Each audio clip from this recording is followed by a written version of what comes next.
મિત્રો આ ટાઈપની દરેક ફ્રેમમાં ફોટો કઈ રીતે લગાવવો એના માટે વિડીયોના ડિસ્ક્રિપ્શન બોક્સમાં ટેલિગ્રામની લિંક આપેલી છે. તો ટેલિગ્રામની લિંક જોઈન કરીને તમે વિડીયોનું ટોટલ મટીરિયલ મેળવી શકો છો. અને જો તમે અમારી ચેનલ પર નવા આવ્યા હોય તો ચેનલને સબસ્ક્રાઈબ કરો, લાઇક કરો અને કમેન્ટ કરો.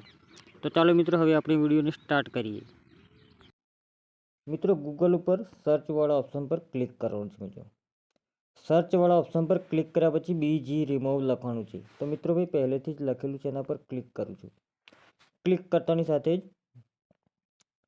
તમે સામે વેબસાઇટ ઓપન થશે. રિમૂવ બેકગ્રાઉન્ડ, તો રિમૂવ બેકગ્રાઉન્ડ પર ક્લિક કરવાનું છે. મિત્રો રિમૂવ બેકગ્રાઉન્ડ પર ક્લિક કર્યા પછી અપલોડ ઇમેજ, અપલોડ ઇમેજ પર ક્લિક કર્યા પછી અહીંયાથી એક ફોટો પસંદ કરવાનો છે. મિત્રો અને ડનવાળા ઓપ્શન પર ક્લિક કરવાનું છે.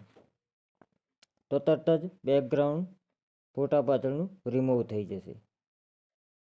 ફોટા પાછળનું બેકગ્રાઉન્ડ રિમૂવ કર્યા પછી નીચે ડાઉનલોડનો ઓપ્શન બ્લુ કલરમાં દેખાય છે, એના પર ક્લિક કરીને ગેલેરીમાં સેવ કરવાનું છે. તો મિત્રો ફોટો ગેલેરીમાં સેવ થઈ ગયો છે. તો હવે હું મિત્રો પિક્સેલ લેબ એપ્લિકેશન ઓપન કરું છું. તો પિક્સેલ લેબ એપ્લિકેશન છે. મિત્રો જો તમારી પાસે ના હોય તો પ્લે સ્ટોર પરથી પણ ડાઉનલોડ કરી શકો છો. હવે ઉપર 3 ડોટવાળો ઓપ્શન દેખાય છે, એના પર ક્લિક કરવાનું છે અને ઇમેજ સાઇઝ સિલેક્ટ કરવાની છે. ઇમેજ સાઇઝ સિલેક્ટમાં અહીંયા 1280 લખ્યું છે. મિત્રો તો 9 કરી લેવાનું છે અને અહીંયા 16 કરી લેવાનું છે, એટલે કે 9:16નો રેશિયો થઈ જાય છે. મિત્રો અહીંયા ન્યૂ ટેક્સ્ટને ઉપર ડિલીટવાળા ઓપ્શનથી હટાવી લેવાનું છે. હવે મિત્રો નીચે પહેલો, બીજો અને ત્રીજા નંબરના ઓપ્શન પર ક્લિક કરવાનું છે અને ઇમ્પોર્ટવાળા ઓપ્શન પર ક્લિક કરવાનું છે. અહીંયાથી હું એક ફ્રેમ પસંદ કરું છું. મિત્રો તો અહીંયા એક ફ્રેમ લેવાની છે. મિત્રો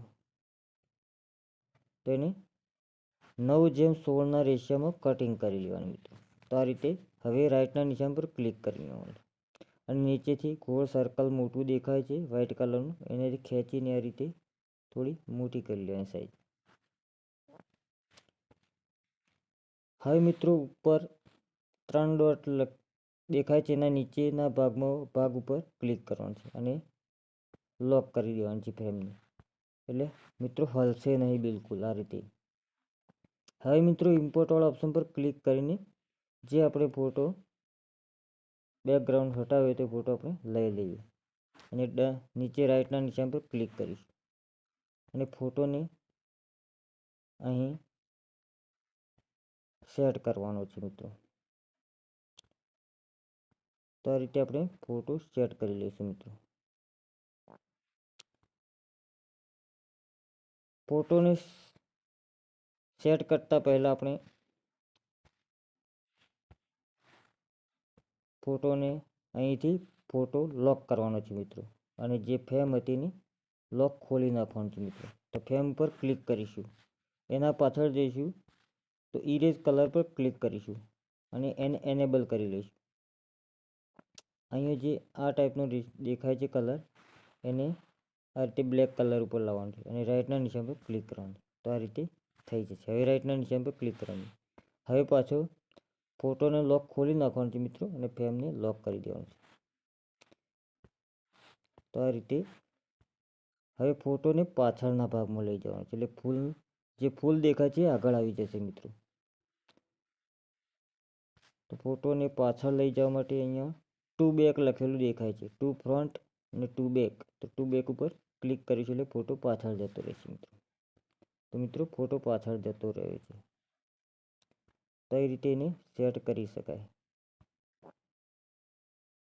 મિત્રો ફોટો કરી દીધો છે. મિત્રો હવે ફોટોને લોક કરી દેવાનું છે.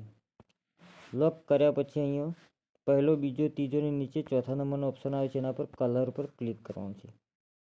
તો તમે કલરવાળા ઓપ્શન પર ક્લિક કરશો એટલે નીચે ગ્રેડિયન્ટવાળો કલર આવે છે અને ઉપર કલર પ્લેનમાં આવે છે.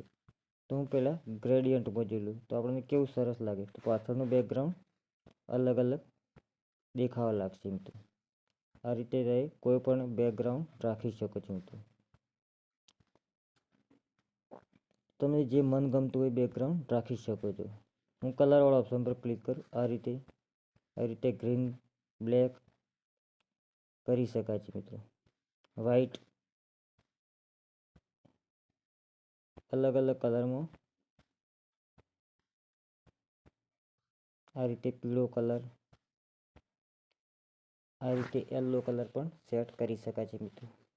હવે હું રાઇટના નિશાન પર ક્લિક કરું છું અને ફોટોને ગેલેરીમાં સેવ કરવા માટે ઉપર ગેલેરીનો ઓપ્શન આપેલો છે.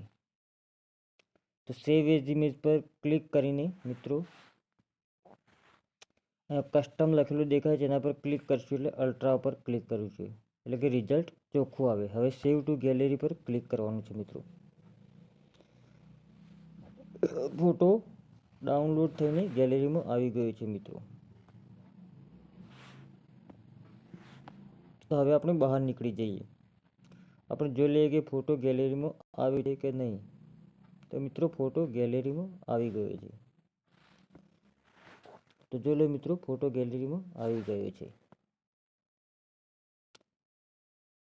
હવે મિત્રો ફોટોને થોડો એચડી આપણે કરવો હોય તો એક એપ્લિકેશનની જરૂર પડશે, પિક્સાર્ટ એપ્લિકેશનની. તો આપણે પિક્સાર્ટને ઓપન કરીશું.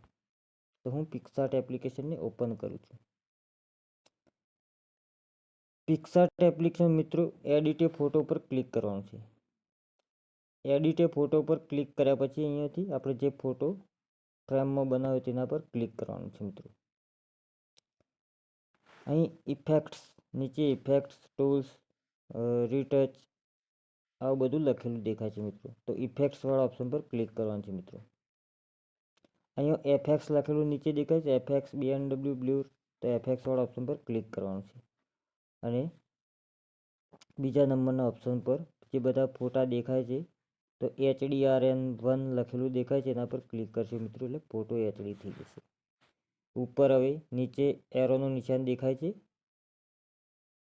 તો એરોના નિશાન પર ક્લિક કરવાનું છે. સેવ એઝ જેપીજી સેવ મિત્રો કરશો એટલે ફોટો ગેલેરીમાં ડાઉનલોડ થઈને આવી જશે મિત્રો. તો મિત્રો ફોટો આપણે જોઈ લઈએ કે ગેલેરીમાં આવ્યો છે કે નહીં. તો આપણે એને એચડીમાં કન્વર્ટ કર્યો મિત્રો. તો આપણે જોઈ લઈએ તો ફોટો એકદમ ક્લીન એચડીમાં આવી ગયો છે મિત્રો. હવે તમે ગમે તે વોટ્સઅપ સ્ટેટસમાં, ઇન્સ્ટાગ્રામમાં રીલ્સ બનાવવા માટે પણ અપલોડ કરી શકો છો. તો થેન્ક યુ મિત્રો. જય હિન્દ, જય ભારત.